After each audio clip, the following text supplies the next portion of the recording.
အားလုံးပဲမင်္ဂလာပါဒီနေ့မှာတော့ကျွန်တော်စာရေးသူကိုဟိုင်းတဲ့ဆိုရေးသားထားတဲ့ Dear My Brother ဆိုတဲ့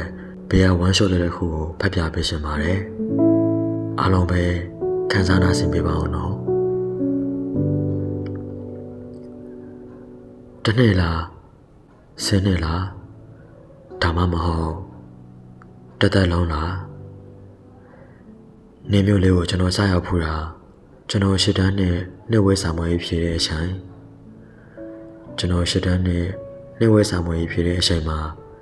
တိတ်တိတ်ဆိတ်ဆိတ်ပဲအဖွားဆုံးတယ်တကယ်ဆိုအဖွားရှိတဲ့နေမျိုးလေးကိုကျွန်တော်အလေးလာရှင်နေခဲ့တာဒါမဲ့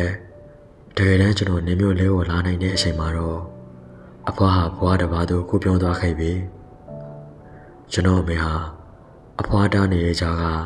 အဖေနောက်ကိုကောက်ပါလိုက်ခဲ့တဲ့သမီးဆိုအမေဟာကန်ဆိုးတဲ့သမီးဖြစ်တယ်အဖွားရဲ့နောက်ဆုံးအရှင်ကိုလည်း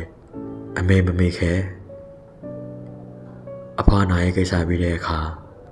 အမေဟာရွာပြန်သွားတယ်ကျွန်တော်ကတော့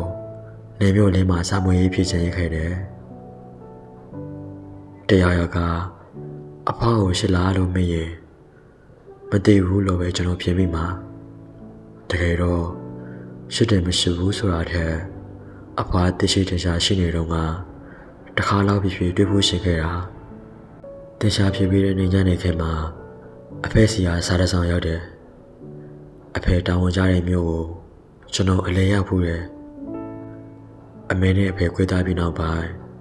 အဖေကတခြားမျိုးကိုအပြုံးရွှေတင်ပြီးကျွန်တော်တို့ဘဝထဲကအပြေးတိုင်ထွက်သွားခဲ့တယ်အမေနဲ့ကျွန်တော်ဟာ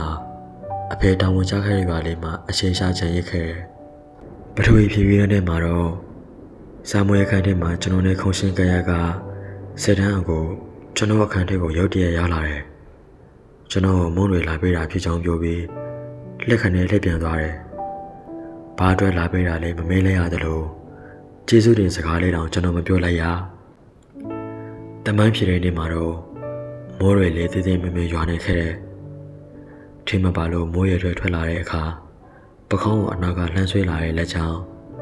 ကျွန်တော်လန့်သွားခဲ့တယ်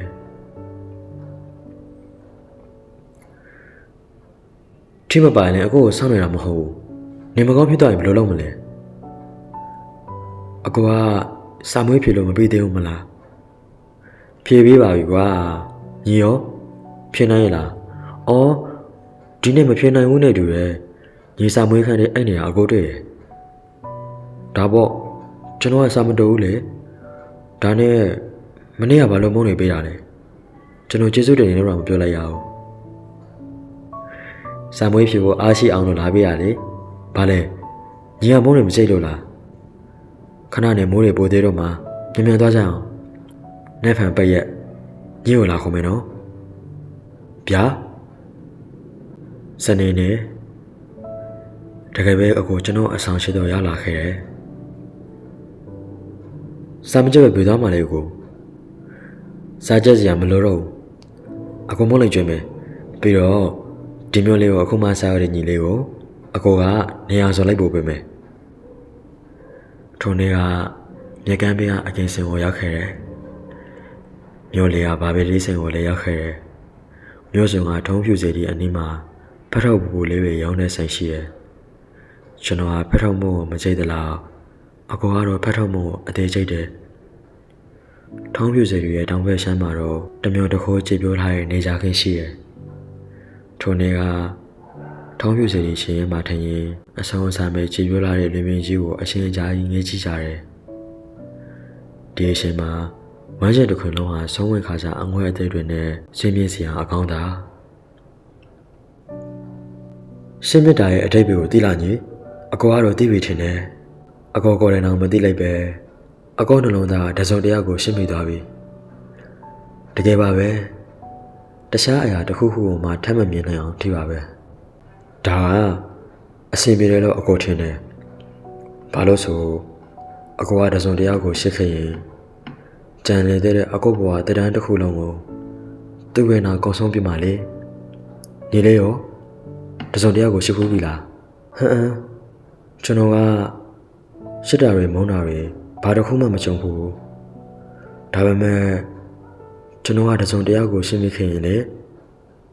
သူပြောနေတာကိုပဲအမြင်မြင်နေရဖို့စူးစမ်းဖြစ်မှာစာမိုးရေးဖြည့်ပြီးတဲ့နေ့မှာကျွန်တော်အိမ်ပြန်ဖို့အဆင်သင့်ဖြစ်နေခဲ့ပြီအကောကတော့ကျွန်တော်ကိုလှိစိတ်ထိလိုက်ဖို့ပေးတယ်လက်ရွက်ခါနေအချိန်မှာတော့သူ့ကိုဘယ်တော့မှမမသွားဖို့တွတ်မှရင်လှိစိတ်မှကြံရခဲ့တယ်ခိုင်လန်လန်အဝေးရတဲ့အခါမှာကျွန်တော်အကိုကိုလျှမ်းနှုတ်ဆက်ခဲ့တယ်အကိုပုံရိပ်လေးဟာတဖြည်းဖြည်းနဲ့အဝေးမှာလစ်ပြေသွားခဲ့တယ်ရွာကိုပြန်ရောက်တဲ့နောက်အတန်းနဲ့စာမွေးဖြေအားမင်းရက်တွေဟာကျွန်တော်မျိုးလေးဆောင်စားရတဲ့အချိန်တွေဖြစ်လာခဲ့တယ်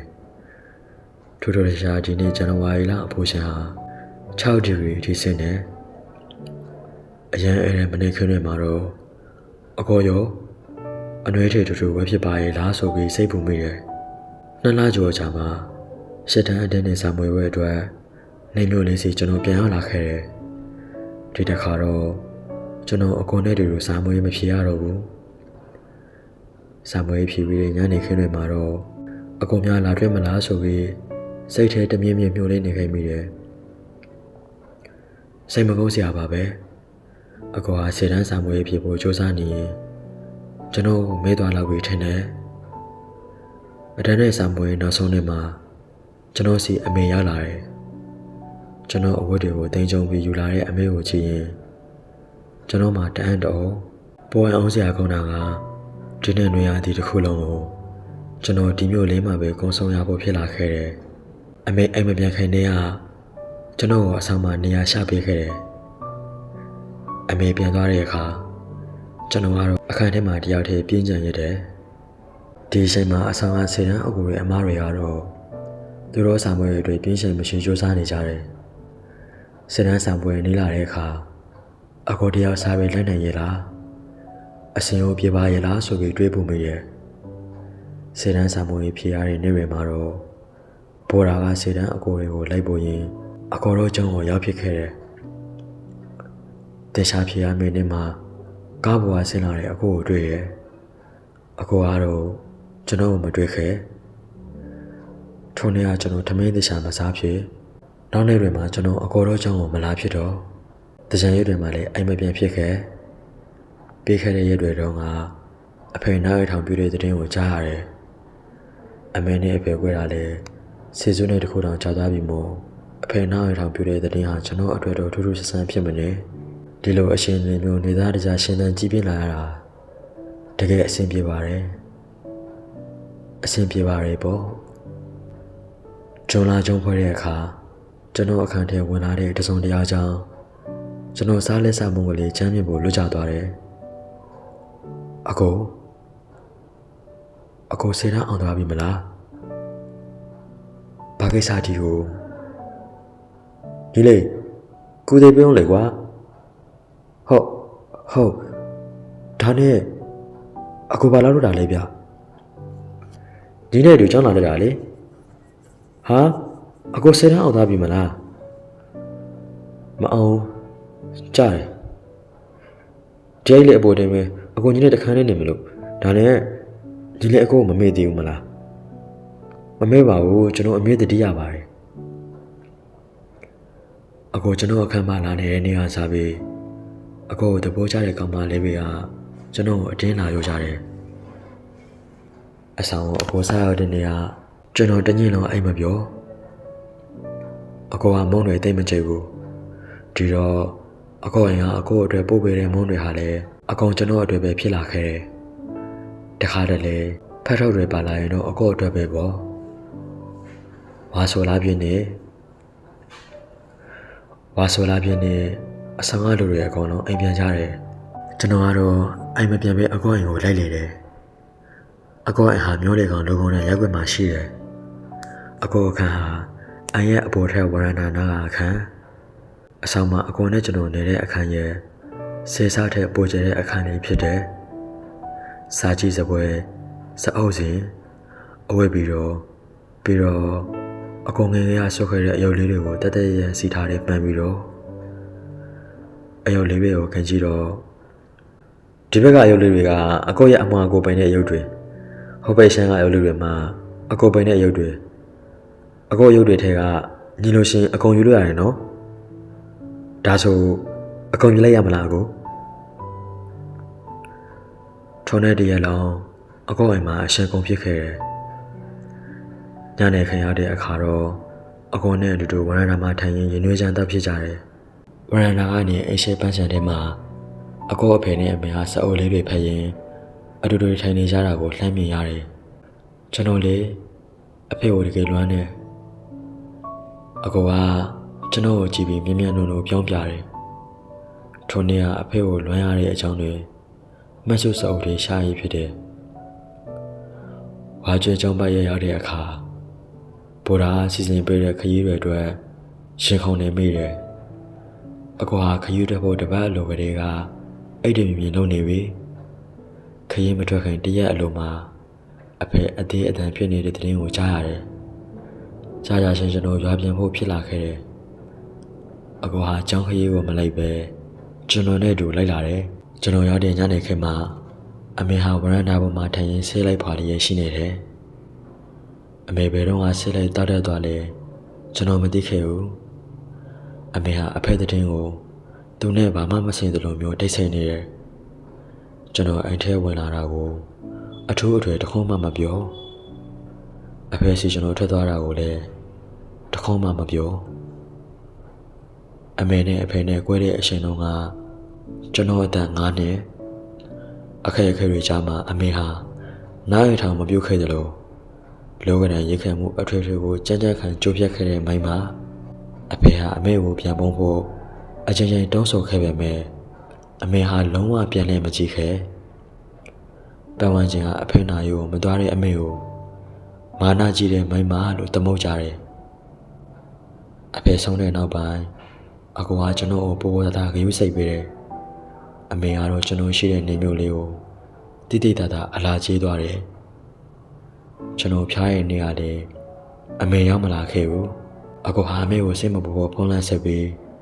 ကျွန်တော်ဘက်မှာတရှင်လုံးရှိနေခဲ့တယ်ဒီဇင်ဘာရောက်တဲ့အခါတော့ပင်လယ်ကမ်းခြေစီအကူနဲ့2ယောက်အလဲထွက်ခဲ့ကြတယ်ကျွန်တော်တို့ရောက်တဲ့အချိန်ဟာညနေဆုံးနေခဲ့ပြီးအခန်းမြန်ယူပြီးဟိုတယ်ခေါမိုးကို2ယောက်သာပြစ်တက်ခဲ့တယ်အပေါ်စီကနေပင်လယ်အောက်တော့ဝင်ခါနေနေလုံးကြီးကို2ယောက်အတူထိုင်ကြည့်ကြရင်စိတ်လွယ်လွယ်ရင်မိုးခဲ့ကြတယ်ဒီအချိန်ကအရာအလုံးဟာလွတ်လပ်ဖို့ပါလို့ဖြစ်နေရင်အရှင်ကိုဒီနေရာလေးမှာရပ်တန့်ထားရှင်တယ်နောက်တနေ့မနေ့ကမှတော့ပင်လယ်ကမ်းဆက်စီလမ်းလျှောက်ထွက်လာကြတယ်ရေခရုခွန်လေးတွေကိုတေချာနားစိတ်ထောင်ဘူးလားနားမထောင်ဘူးကိုရော့အခုနားထောင်ကြည့်ခရုခွန်ကထွက်လာမယ့်အတန်ကိုကျွန်တော်တေချာနားစိတ်ထောင်ကြည့်တယ်ဘာမှမကြားရဘူးကိုတကယ်ဘာမှမကြားရတာလားတကယ်ပါဆိုအခုဒီခရုခွန်လေးတွေလှတယ်ကောက်သွားရအောင်အဲ့လိုမလုပ်ရဘူးညီခရုခွန်လေးတွေကိုမကောက်ရဘူးဘာလို့လဲသိလားမသိဘူးကိုပြောပြပါလားခရုခွန်လေးတွေကသူရှိရတဲ့သူတွေတရှင်ရှင်မှာပြန်ရှင်တန်လာမဲဆိုတဲ့မျိုးလဲရှင်နဲ့တေခါနီးအရှင်ကြားတဲ့အခါတေးတောင်ပြုံမှာခရုခွန်လေးတွေကိုတကူးတကာလာထားတတ်ကြတာတဲ့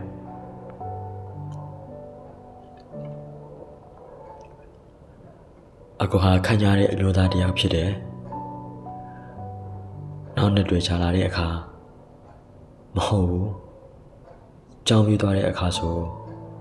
ကျွန်တော်အကောင်နဲ့ဝေရတို့မှဖြစ်ချောင်းတွေးမိတိုင်းစိတ်မကောင်းဖြစ်ရတယ်နှစ်တဝဲကြော်လာတဲ့အထိအကောင်ဟာအိမ်မီတန်းအိမ်ကုန်စီ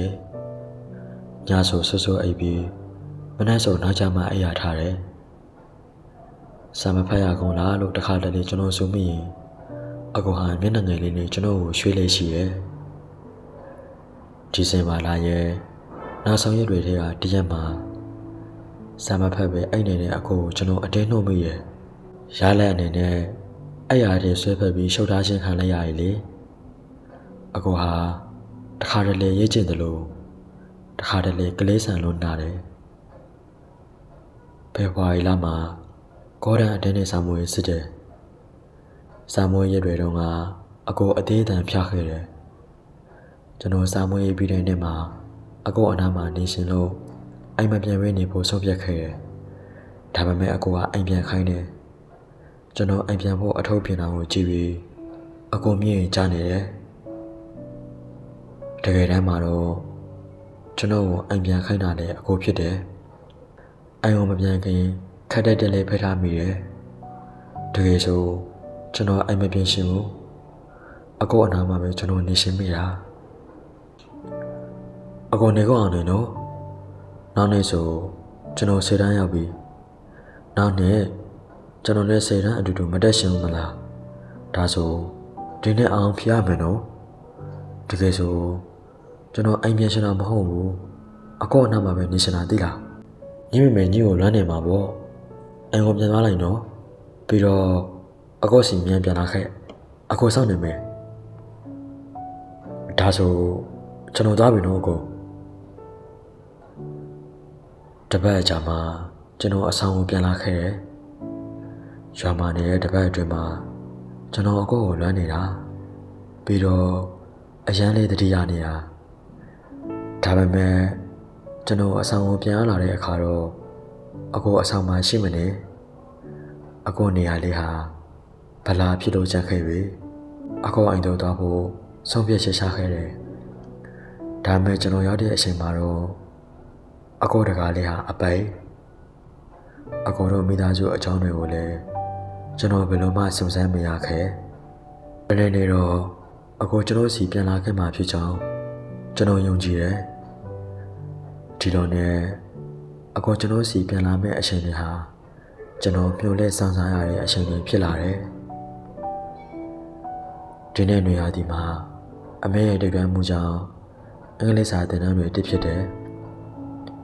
အရက်တွေလည်းတည်တည်တသာရှိလာခဲ့တယ်တကြံမှာကျွန်တော်အိမ်ရောပြန်ဖြစ်တယ်ပုံမှန်ဘဝအထင်းမှာလေးပတ်နေရင်နဲ့အကိုကိုတတိယရဲ့နေရာတွေမှာအကိုနေသွားခဲ့မှုတဲ့နေရာတွေကိုပဲထက်ကပြန်သွားဖြစ်တယ်ဂျွန်လာကျုံဖွဲ့ရဲ့ရောက်လာတယ်ဆယ်တန်းအောင်စင်းထဲမှာအကိုနာမည်ကိုကျွန်တော်အသေးအတန်လိုက်ရှာဖြစ်တယ်အကိုဟာဒီနေ့လဲဆယ်တန်းမအောင်လိုက်ပြန်ဘူးကျွန်တော်လေအကိုဘယ်ရောက်နေရလဲအရန်သိရှင်တယ်2023ပြီးခဲ့တဲ့နှစ်တွေကအမေဆုံးတယ်အမေဟာအဖေဆုံးတဲ့ရက်နဲ့တရက်တည်းဆုံးသွားတာတိတိကျကျပြောရရင်အဖေဆုံးပြီး10နှစ်တိအကြာမှာပေါ့ဆုံးခါနီးအချိန်ကိုအမေဟာအဖက်ဓာတ်ပုံလေးကိုတစ်စိမ့်စိမ့်ကြည့်နေခဲ့တယ်အမေဟာအဖေကိုဘယ်တော့မှခွင့်မလွှတ်ခဲ့ဘူးဒါပေမဲ့အမေဟာအဖေကိုဘယ်တော့မှမမေ့ခဲ့ဘူးမှတ်မိသေးတယ်အဖေဆုံးတဲ့နေ့ကအမေဟာဝရဏမှာဆေးလိုက်လေးဖွာရင်တမင်းမြင့်နာကျင်ခံစားနေခဲ့တာအမေဆုံးပြီးခါမှအမေကိုနားလည်ပြီးနားလည်လာတယ်အရာအလုံးကိုချက်ချက်ခိုင်ကြိုးဖြန်းနိုင်ခဲ့တဲ့အမေဟာရှင်မေတ္တာနဲ့မှာတော့အရှုံးကြီးရှုံးသွားရတဲ့မိုင်းမှာဒါပေမဲ့အမေတို့လူတွေကမာနကြီးတဲ့မိုင်းမအဖြစ်သတ်မှတ်နေကြမှာအမေဆုံးပြီးတဲ့နောက်အမေအိမ်မှာကျွန်တော်လာနေဖြစ်တယ်ကျွန်တော်အထက်တန်းတော်မှာပစ္စည်းတွေကိုလည်းအမေစနေတကြားတင်ထားရတယ်ကိုရန်တဲ့တုန်းကကျွန်တော်မှတ်စုစာအုပ်လေးကိုပြန်တွေ့တော့ကျွန်တော်ဝမ်းသာအားရကောက်ယူလိုက်တယ်။အော်အဖြူရောင်စာရွက်တွေတောင်ဝါကြကြအယောင်ဖြစ်နေခဲ့ပြီ။မှတ်စုစာအုပ်ကအကိုဓာတ်ပုံလေးဟာလည်းမှုံဝါးဝါဖြစ်နေခဲ့ပြီ။အကိုဘယ်ရောက်နေခဲ့ရလဲ။အကိုအွန်နာကစားနဲ့ဆုံးမသွားပြီး10နှစ်အကြာမှအကိုမိသားစုနဲ့ကျွန်တော်အဆက်အသွယ်ပြန်ရခဲ့တယ်။ကျွန်တော်ဟာအကိုတင်ပန်းရှင်ပန်းမသိခဲ့တဲ့အချိန်တုန်းကဒီနေရာလေးပဲရဲဆောင်နေခဲ့တယ်။အကိုဆုံးတဲ့တဲ့ရင်ကိုကြားရပြန်တော့လေကျွန်တော်ဟာဒီနေရာလေးမှာပဲစစ်ဆောင်နေတော့ပင်လေကန်းရှိကဟိုတယ်ကိုလည်းကျွန်တော်မကြသွားလေဖြစ်တယ်။အထီးကျန်ရနေခင်းတွေမှာအရက်တစ်ခွက်ကိုအဖိုးဖြူရဲ့ အခုအချိန်မှာခယူခွန်လေးထဲကစကားသံတွေကိုကျွန်တော်နားထောင်တတ်ခဲ့ပြီးပေါ်တာတငယ်ချင်းတွေပြန်ဆောင်ကြတယ်ဒီလိုနဲ့အရင်တော့ကအမှတ်တရတွေကိုပြန်ပြောကြရင်ကျွန်တော်အကြောင်းတွေစီစကားစားမိသွားတယ်ကိုနဲ့တွေ့ရတာနောက်တော့မရဘူးလား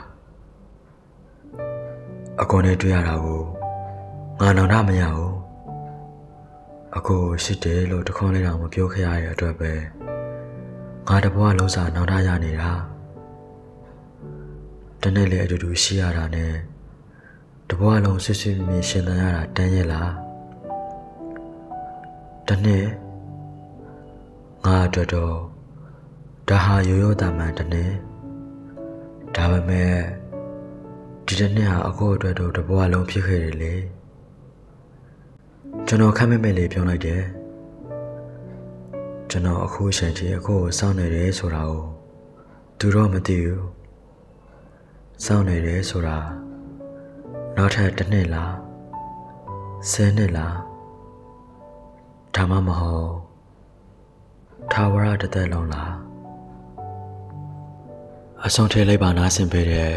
တရားရှင်းစီတိုင်းကိုကျေးဇူးတင်ပါတယ်ခင်ဗျာအားလုံးပဲဒါပျော်ရွှင်တဲ့နေ့ရက်လေးကိုမဆန်းနိုင်ပါစေလို့ဆုတောင်းမေတ္တာပို့သလိုက်ပါရခင်ဗျာ